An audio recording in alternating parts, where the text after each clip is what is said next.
O que Dida jogou pelo Corinthians e Milan foi brincadeira. O que ele defendeu no gol desses times foi de tirar o fôlego. Sem dúvidas, Dida foi um dos maiores goleiros do futebol brasileiro. Quero dizer, ele foi um dos melhores da história de todo o futebol mundial. Quando Dida ia para o seu gol, parecia que a temperatura do ambiente diminuía muito, porque quando os atacantes iam para cima dele, suas pernas tremiam. E quando iam bater um pênalti, aí que a coisa piorava. O goleirão tinha quase 2 metros e um olhar avassalador. Parecia que ele iria estraçalhar qualquer um que chegasse perto. Um dos mais frios goleiros da história do futebol. Um homem inabalável, que não exalava suas emoções. Na alegria ou na tristeza, ele era o mesmo. Sereno, único, equilíbrio puro. Nelson de Jesus da Silva, ou simplesmente Dida, foi um dos maiores camisas 1 nos anos 90 e 2000 do planeta e também um dos mais vencedores jogadores de seu tempo. Dida nasceu em Irará, na Bahia. Seu pai, Iraltino, e sua mãe, Dona Cecília, sempre o apoiaram na sua ideia de ser um jogador de futebol. Ele sempre foi meio caladão desde pequeno. Na verdade, ele puxou a mãe, que também não gostava muito de falar. Com a ajuda de seus amiguinhos do bairro, ele fundou o Flamenguinho para poderem disputar torneios locais. Ele mesmo não era muito bom na linha, porém sempre teve uma envergadura maior que os demais, por isso o colocaram no gol. E ali ele acharia sua profissão por boa parte de sua vida. Esse seria o início de uma lenda. Mas naquele momento, ele era apenas uma criança brincando de ser jogador. O Flamenguinho foi muito bem nas competições locais, e o que chamava mais atenção eram as defesas do goleiro. Isso fez com que clubes locais se interessassem por ele. Com tanta repercussão, Dida entrou na peneira do Asa de Arapiraca e conseguiu passar. O menino teve poucas oportunidades, por ser muito jovem e pouca experiência, então decidiu tentar outra peneira no Bahia, mas não conseguiu passar. Aí, o Cruzeiro de Arapiraca gostou dele e o contratou. No time, disputou o Campeonato Alagoano de 1991, aos 17 anos. Foi então que um olheiro do Vitória ficou surpreso com o talento daquele jovem de quase 2 metros de altura. Avisou o presidente, Paulo Carneiro, e o dirigente não hesitou em comprar o passe do jogador. A partir de 1992, começaria em definitivo a carreira do goleirão. No Vitória, ele era apenas o 3º goleiro, mas isso logo mudaria, já que chamou a atenção de Antoninho, observador técnico da seleção, que decidiu o chamar para a Copa do Mundo Sub-20, que o Brasil venceu. Quando Dida voltou, por seu desempenho no torneio, foi premiado também com a titularidade do time no Campeonato Baiano daquele ano, de 1992. E no fim, graças a Dida, eles levaram o troféu para casa também. No ano seguinte, o goleiro foi convocado mais uma vez para a seleção sub-20 para a disputa do Mundial, competição na qual ele foi titular e só levou 2 gols nos 6 jogos da campanha no título do Brasil, que bateu Gana na decisão por 2-1. Em ascensão, Dida foi um dos principais jogadores do Vitória em 1993, com jovens provenientes das categorias de base, como Alex Alves, Rodrigo e Paulo Isidoro, e outros já carimbados, como João Marcelo, Roberto Cavalo e Gil Sergipano. O rubro-negro fez uma campanha histórica no Campeonato Brasileiro daquele ano. O time liderou o Grupo C. Só para você ter uma ideia, esse mesmo grupo possuía times como Corinthians, Flamengo e Santos. Porém, na decisão, o Palmeiras de César Sampaio, Roberto Carlos, Edmilson, Zinho e diversos outros craques daquele timaço da Parmalat eliminaram o Vitória. Mesmo com a derrota, a torcida comemorou a forte campanha. Foram 24 jogos, 11 vitórias, 8 empates e 5 derrotas, com 39 gols marcados e 27 sofridos. E isso fez com que os bons jogadores daquele elenco fossem expostos ao mercado nacional. Dida foi lembrado pela revista Placar como o melhor goleiro do campeonato disparado, e muitos jogadores o citaram dizendo que ele era frio como um cubo de gelo, mesmo tendo pouquíssima idade.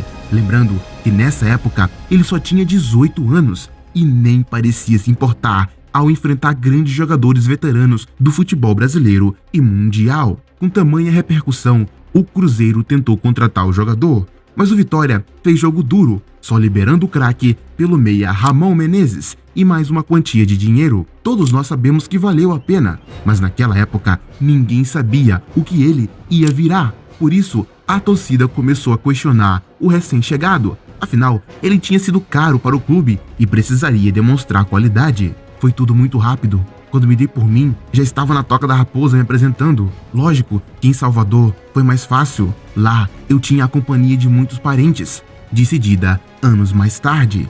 Em Minas, Dida assumiu a titularidade assim que chegou ao Cruzeiro. O clube vinha de um título na Copa do Brasil em 1993 e tinha pela frente a Copa Libertadores de 1994, com jogadores como Nonato, Paulo Roberto, Célio Lúcio, Cleison e um tal de Ronaldo no início de carreira. O time não teve dificuldades em vencer o Mineirão, mas na Libertadores foram eliminados nas oitavas pelo Unión Espanhola do Chile, o que deixou Dida muito desapontado. Já no ano seguinte, o time vinha forte para a disputa pela Copa do Brasil de 96 e fez jogos incríveis pelo torneio, como no segundo duelo contra o Corinthians nas quartas de final, quando Dida defendeu um pênalti de Marcelinho Carioca e garantiu a classificação da Raposa à semifinal. E na decisão, contra o fortíssimo Palmeiras, o camisa 1 fez uma partida épica no Parque Antártica. Na segunda etapa, dos 15 minutos aos 28, o goleiro fez defesas inacreditáveis. Tirou a bola com o pé, voltando para o gol em cima da linha. Tirou bola de soco, tirou bola voando, defendeu chute a queima-roupa, mostrou-se de corpo fechado e ainda teve a ajuda precisa e cirúrgica de sua zaga.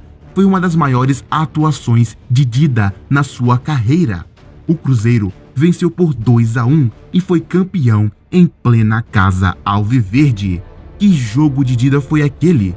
Todos pareciam não acreditar. Afinal, o Palmeiras fuzilou o adversário e era o favorito, já que tinha esse time lendário aí. Mas eles não contaram que Dida tinha acordado determinado a dar aquele título ao Cruzeiro. Com tudo isso, Zagallo decidiu o convocar para as Olimpíadas de Atlanta, mas logo na estreia ele levou esse gol bizarro contra o Japão e também após a semifinal, quando o goleiro, mesmo defendendo um pênalti, errou nas reposições de bola e voltou a falhar, não evitando a queda histórica para a Nigéria, que perdia por 3-1 até os 33 do segundo tempo, quando empatou em 3-3 e virou para 4-3 com o gol de ouro logo no comecinho da prorrogação. A torcida não perdoou e ele estava manchado por erros grotescos, e isso sim poderia ter acabado com sua carreira se ele não fosse o Dida, se ele não fosse a muralha de gelo. Ele não iria permitir que aquilo atrapalhasse seu desempenho futuro de jeito nenhum. Na volta, eles encarariam a Libertadores e Dida deu a volta por cima, fazendo defesas absurdas, começando a fazer aquilo que ele seria lembrado pelo resto de sua carreira: defender pênaltis. E como ele defendeu? Foram 3 pênaltis defendidos até a final, além de defesas lendárias e épicas. No último jogo, outra atuação de gala. Foram defesas que os torcedores não acreditavam. O Sport Cristal martelava, mas Dida defendia como uma muralha que era. E no fim, Elivelton marcou o gol da vitória cruzeirense por 1-0 e garantiu o título continental ao Cruzeiro. Mas por mais que o atacante seja até hoje tido como o herói da conquista, dificilmente a Raposa teria levantado a América sem Dida. Ele ainda foi convocado para a Copa de 98, mas nem chegou a entrar em campo, sendo apenas o terceiro goleiro, mas isso mudaria de figura a partir de 1999. Depois de 4 anos mágicos, Dida queria ir para a Europa, chegando a dizer isso para a imprensa quando perguntado. O Milan, vendo que ele queria sair, decidiu o contratar por 2 milhões de dólares. Mas o Cruzeiro queria pelo menos 7 milhões, chegando em um impasse. Dida então acionou a FIFA para cancelar o resto de seu contrato. Nisso, teve de ser emprestado para o Lugano da Suíça para ter forma física, já que o Cruzeiro o afastou para ele nem treinar mais por lá. Depois de longos 6 meses, o Milan conseguiu fazer sua contratação, mas acabou que Dida foi emprestado ao Corinthians. Antes foi convocado para a Copa América, levando apenas 2 gols durante a competição e foi um dos principais nomes chamando atenção para ele de novo. Na competição, ele defendeu 2 pênaltis.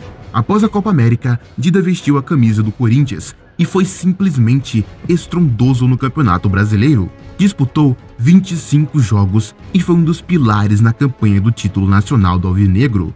Dida estava em ótima forma, pegava tudo e aumentou ainda mais sua fama de pegador de pênaltis. Primeiro, pegou um contra o Guarani, nas quartas de final, contra o rival São Paulo, entrou para a história. No primeiro duelo, no Morumbi, um jogo eletrizante, cheio de alternativas, que estava 3-2 para o Timão até os 18 minutos do segundo tempo, quando o tricolor teve um pênalti a seu favor. Na cobrança, Raí, que dificilmente errava e era tido como grande carrasco do Corinthians. Desta vez, ele bateu e o goleiro defendeu. Dida sorriu e Raí ficou sem acreditar que tinha perdido. Perto do final do jogo, outro pênalti para o São Paulo. De novo, Raí, ele escolheu o canto oposto da sua primeira cobrança, mas Dida acertou de novo, defendeu e entrou para a história. Foi uma atuação tão espetacular, tão inesquecível, que ele ganhou uma das raras notas 10 da revista Placar na época. Eles conquistaram o brasileiro daquele ano, fazendo de Dida uma lenda incrível. O time estava tão forte que foi chamado pela FIFA para disputar o primeiro Mundial de Clubes reformulado. O goleiro foi mais uma vez decisivo. No jogo empate em 2-2 contra o Real Madrid, ele defendeu um pênalti de Anelka e na final contra o Vasco, outro de Gilberto. O Timão levantou aquele título. Seu jogo contra o Real foi tão marcante que o time espanhol tentou contratá-lo do Milan, que nem quis ouvir a proposta. Afinal, estava preparando seu goleiro para o futuro. Após seu empréstimo acabar, Dida voou para a Itália em busca de ser um dos melhores do mundo. Porém, ele só conseguiu jogar em uma única partida no ano inteiro e ainda cometeu uma falha no jogo. Para piorar, ele tirou um passaporte português para facilitar ao Milan o contingente de estrangeiros permitidos pelo UEFA, mas o documento era falso. Ele e vários outros jogadores na época caíram em um golpe de passaportes falsos, em um caso que ficou conhecido mundialmente como máfia dos passaportes, e foi suspenso por um ano. Acabou sendo emprestado mais uma vez para o Corinthians, onde levantou mais títulos, mas na seleção ele acabou perdendo seu espaço para Marcos, sendo apenas o segundo goleiro na conquista de 2002. Já em 2003, voltaria para o Milan e faria história no clube italiano. O goleiro titular, Abbiati, se contundiu e Dida assumiu. Pronto, depois disso, ele não largaria mais o gol do Milan por 6 anos seguidos. Protegido por Maldini e Nesta, Dida fez jogos magníficos pelo time e colocou seu nome na boca da torcida novamente e do mundo. Ele era um dos principais nomes entre os goleiros da Europa, mas na Champions League ele levaria isso a outro nível. Cada jogo absurdo dele de tirar o fôlego fez com que o Milan fosse para a final contra a Juventus, mas o jogo terminou em 0-0. Seriam os pênaltis, ou seja, seria Dida contra Buffon, que também já figurava entre os melhores do mundo. Dida tinha a chance de entrar para a história, de mostrar aos milhões que assistiam aquela final espalhados pelo planeta que sua fama de pegador de pênaltis era verdadeira. Dida defendeu simplesmente 3 pênaltis e o brasileiro garantiu o placar de 3-2 que deu o hexacampeonato europeu ao Milan. Após marcar o gol do título, o ucraniano Shevchenko foi correndo abraçar o brasileiro, que gritou de alegria, em um raro momento de entusiasmo do sempre frio goleirão. Ele também tinha se tornado um dos poucos jogadores a conquistarem a Libertadores e a Champions League. Dida também foi o primeiro goleiro brasileiro a ser indicado a Bola de Ouro, ficando na frente de jogadores como Ballack, Ibrahimovic, Deco e Ronaldinho Gaúcho. O ano só não foi melhor porque eles perderam o Mundial para o Boca Juniors. No ano seguinte, ele voltou a jogar como nunca, sendo eleito o melhor jogador da Série A do Italianão. E na Liga dos Campeões, foi um dos principais responsáveis de colocar o Milan mais uma vez na final. Porém, eles perderam em um jogo histórico contra o Liverpool, onde eles venciam por 3-0 após o primeiro tempo, levaram o empate e perderam nos pênaltis. Dida defendeu um pênalti de Xabi Alonso, mas não conseguiu segurar o rebote aproveitado pelo próprio espanhol.